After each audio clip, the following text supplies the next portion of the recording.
The Philadelphia experiment was an alleged event claimed to have been witnessed by an ex-merchant mariner named Carl M. Allen at the United States Navy's Philadelphia Naval Shipyard in Philadelphia, Pennsylvania, in the United States, sometime around October 28, 1943. Allen was described as an experiment where the U.S. Navy attempted to make a destroyer escort, USS Eldridge, disappeared and the bizarre results that followed. Don't leave a like just yet, watch the video all the way through, and if you actually like the video by the end, make sure to leave a like.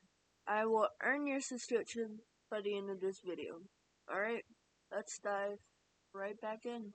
The story of a Philadelphia experiment originated in late 1955 when Carl M. Allen sent an anonymous package marked Happy Easter, containing a copy of Morris K. Jessup's book, The Case for the UFO, Unidentified Flying Objects, to the U.S. Office of Naval Research.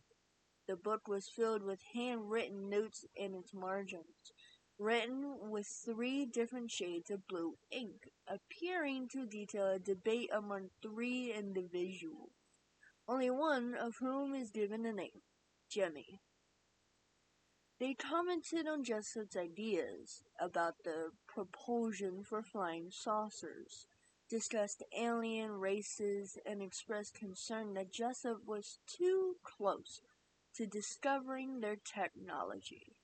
The commenters referred to each other as gypsies and discussed 2 different types of people living in outer space. Their text contained a non-standard use of capitalization and punctuation, and detailed a lengthy discussion of the merits of various elements of Jessup's assumptions in the book. There were oblique references to the Philadelphia experiment. Shortly thereafter, in January 1956, Allen began sending a series of letters to Jessup, using his given name as well as Carlos Miguel Allende. The first known letter warned Jessup not to investigate the levitation of unidentified flying objects. Allen put forward a story of dangerous science based on alleged unpublished theories by Albert Einstein. He further claimed a scientist named Franklin Reno put these theories into practice at the Philadelphia Naval Shipyard in October 1943. Allen claimed to have witnessed this experiment while serving aboard the SS Andrew Forsyth. In Allen's account, a destroyer escort was successfully made invisible, but the ship inexplicably teleported to Norfolk, Virginia for several minutes, and then reappeared in the Philadelphia yard. The ship's crew was supposed to have suffered various side effects, including insanity, and intangibility, and being frozen in place. When Jessup wrote back requesting for more information to corroborate his story, Allen said his memory would have to be recovered and referred Jessup to what seems to be a non-existent Philadelphia newspaper article that Allen claimed covered the incident. In 1957, Jessup was invited to the Office of Naval Research, where he was shown the annotated copy of his book. Jessup noticed the handwriting of the annotations resembled the letter he received from Allen. Something important to note here is that 12 years later, Allen would say that he authored all of the annotations in order to scare the hell out of Jessup. 2 officers at ONR, Captain Sidney Sherby and Commander George W. Hoover, took a personal interest in the matter. Hoover later explained that his duties as Special Projects Officer required him to investigate many publications, and that he ultimately found nothing of substance to the alleged invisibility experiment. Hoover discussed the annotations with Austin N. Stanton, president of Varro Manufacturing Corporation of Garland, Texas, during meetings about Varro's contract run for ONR. Stanton became so interested that Varro's office began producing mammographed copies of Jessup's book with the annotations and Allen's letters. First a dozen and eventually 127 copies. These copies came to be known as the Varro edition. Besides noting handwriting of the individual named Jimmy, the anonymous introduction to the Varro edition concludes that there were two other individuals making annotations.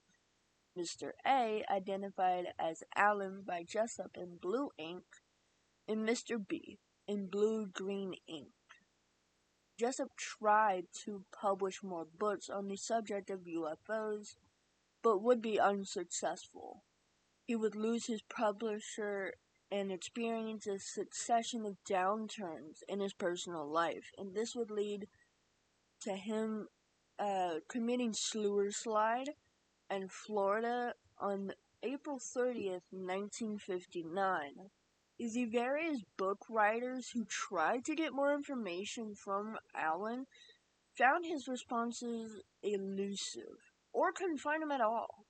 One reporter from Allen's hometown of New Kingston, Pennsylvania, interviewed his family and was handed a pile of documents and books, all scribbled with Allen's annotations.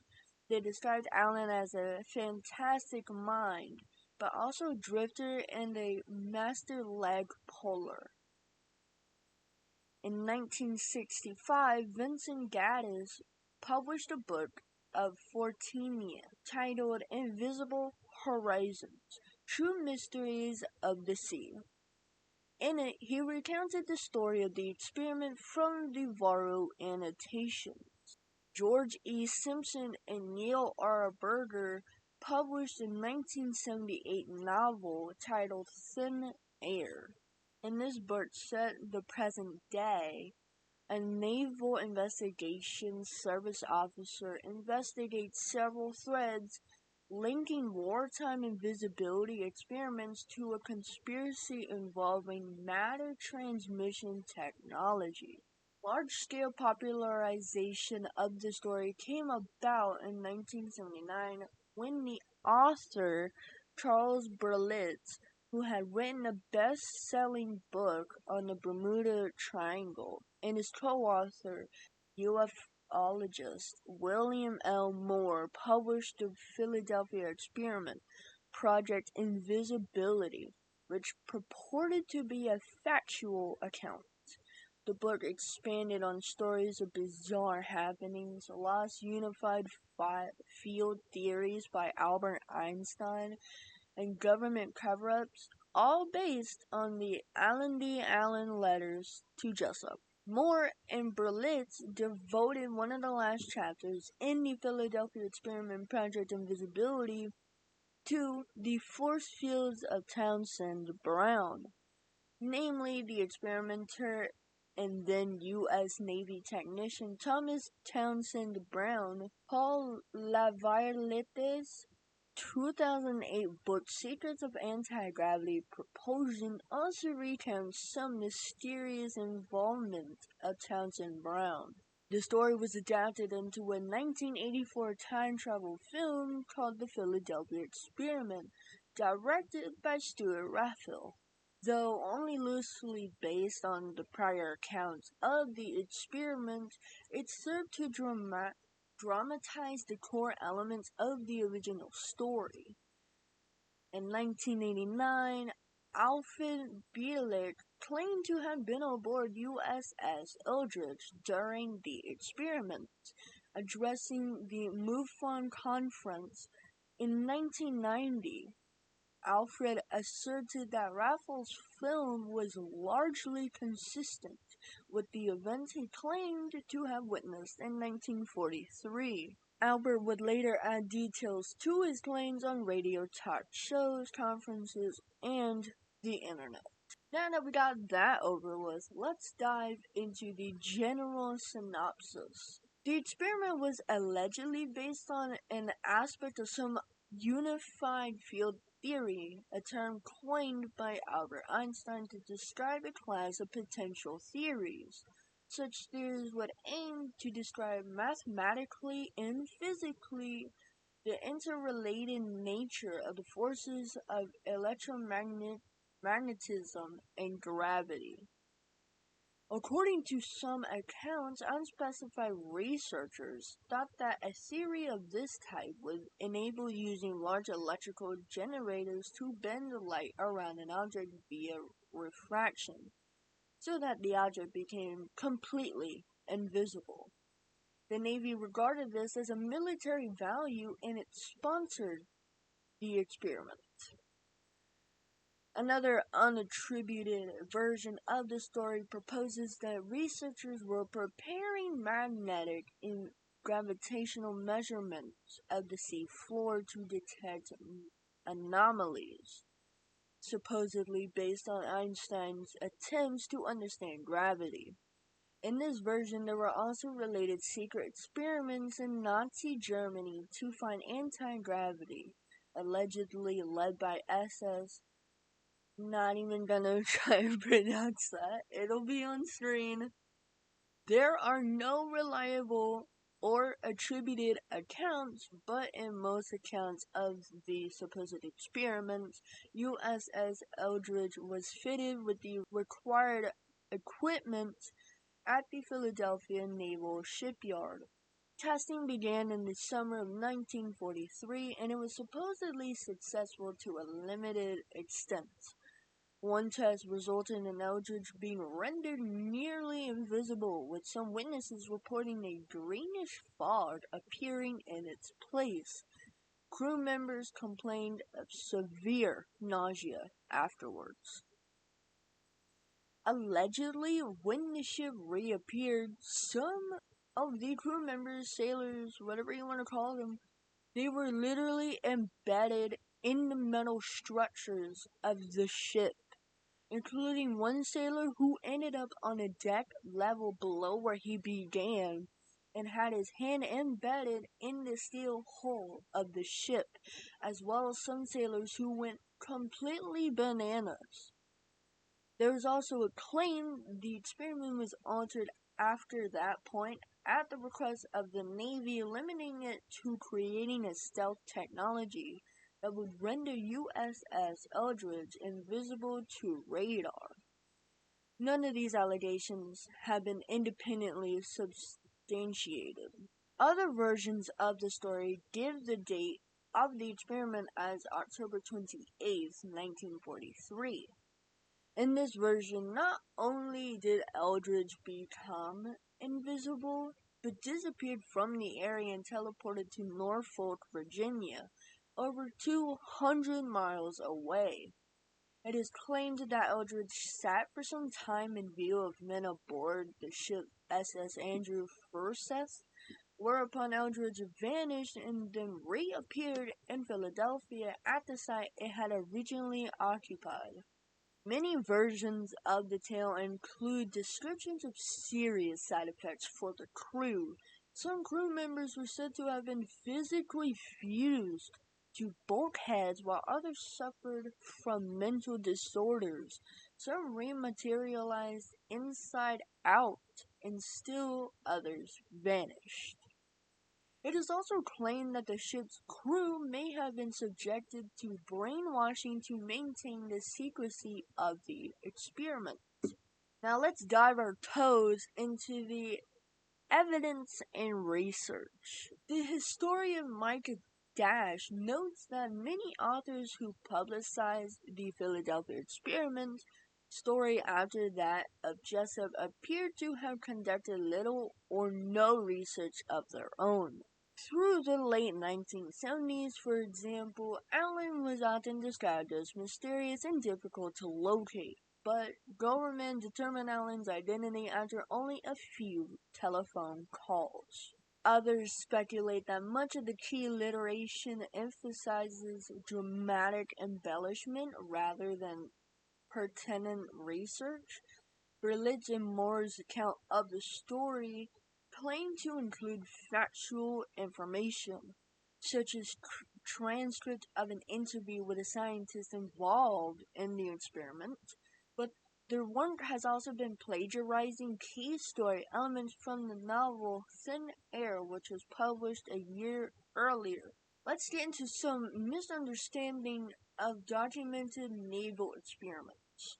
Personnel at the 4th Naval District have suggested that the alleged event was a misunderstanding of routine research during World War II at the Philadelphia Naval Shipyard. One theory is that the foundation for the apocryphal stories arose from degaussing. If you don't know what degaussing means, it means reducing or eliminating its magnetic field.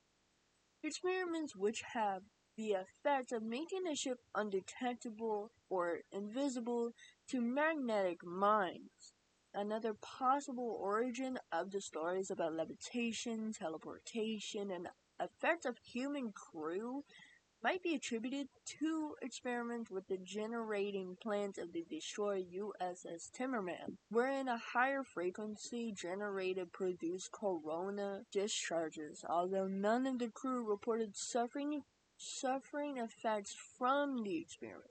Observers have argued that it is inappropriate to grant credence to an unusual story promoted by one individual corroborating evidence. Robert Goverman wrote in Fate magazine in 1980 that Carl Allen, who is said to have corresponded with Jessup, was Carl Meredith Allen of New Kingston, Pennsylvania, who had an established history of psychiatric illness and who may have fabricated the primary history of the experiment as a result of his mental illness. Goverman later realized that Allen was a family friend and a creative and imaginative loner, sending bizarre writings and claims. There were some timeline inconsistencies to go with this. USS Eldridge was not commissioned until August 27, 1943, and it remained in port in New York City until September 1943. The October experiment allegedly took place while the ship was on its first shakedown cruise in the Bahamas, although proponents of the story claim that the ship's logs might have been falsified or else still be classified. An alternate explanation is that USS Hamman was actually used rather than USS Eldridge, as USS Hamman arrived in the shipyard on October 20th, 1943. The Office of Naval Research stated in September 1996, ONR has never conducted investigations on radar invisibility either in 1943 or at any other time, pointing out that the ONR was not established until 1946. It denounces the accounts of the Philadelphia experiment as complete science fiction. A reunion of Navy veterans who had served aboard USS Eldridge told a Philadelphia newspaper in April 1996 that the ship had never made port in Philadelphia. Further evidence discounting the Philadelphia experiment timeline comes from USS Eldridge's complete World War II action report, including the remarks section of the 1943 deck log, available on microfilm. Some alternative explanations have been talked about, so let's get into those. Researcher Jacques Valley describes a procedure on board USS Enstrom, which was docked alongside the Eldridge in 1943. The operation involved the generation of a powerful electromagnetic field on board the ship in order to deperm or degauss it, with the goal of rendering the ship undetectable or invisible to magnetically fuse undersea mines and torpedoes. This system was invented by a Canadian, Charles F. Goodeve, when he held the rank of commander in the Royal Canadian Naval Volunteer Reserve, and the Royal Navy and other navies used it widely during World War II. British ships of the era often included such degaussing systems. The conduits are still visible on the deck of HMS Belfast in London, for example. Degaussing is still used today. However, it has no effect on visible light or radar. Valley speculates that accounts of USS Enstrom's degaussing might have been garbled and confabulated in subsequent retellings, and that these accounts may have influenced the story of the Philadelphia experiment. Valley cites a veteran who served on board USS Enstrom and who suggests it might have traveled from Philadelphia to Norfolk, and back again in a single day at a time, when merchant ships could not, by use of the cheap Chesapeake and Delaware Canal in Chesapeake Bay, which at the time was open only to naval vessels. Use of that channel was kept quiet. German submarines had ravaged shipping along the East Coast during Operation Drumbeat, and thus military ships unable to protect themselves were secretly moved via canals to avoid the threat. The same veteran claims to be the man that Allen witnessed disappearing at a bar. He claims that when a fight broke out, friendly barmaids whisked him out of the bar before the police arrived because he was underage for drinking. They then covered for him by claiming that he had disappeared. And that's gonna do it. Yeah, I really love this topic in general. I have seen the pictures of this, and that was a long time ago. I saw these pictures a long time ago. But wow, dude. Finally talking about it and learning about it is a whole different thing. Because I kind of thought, like, they were built into it or something. Like, they weren't just, like, teleported and then teleported back and they were just infused. I thought they, like, built it or something. I don't know. I don't know what I was thinking. I was really young when I saw those pictures. But anyway, if you made it to the end and if you actually liked the video, make sure to leave a like. It really helps me out. So let me know you want to see more just like this. And if I earned your subscription, make sure to subscribe. Our goal is 100 subscribers before August. Guys, we are only 10 subscribers away. 10 subscribers away from hitting the goal. So insane. Thank you guys so much. I really appreciate it more than you guys would probably ever know. But let's try and hit 100 subscribers before August. Anyway, thank you guys so much for watching this video. And if you guys have any other suggestions of what I should talk about next, put them in the comments. And if you want to go follow my socials for behind the scenes, updates, and stuff that you won't get here, they are in the description. So please go over there, give them a follow. Thank you so much for watching. I will catch you guys in my next video.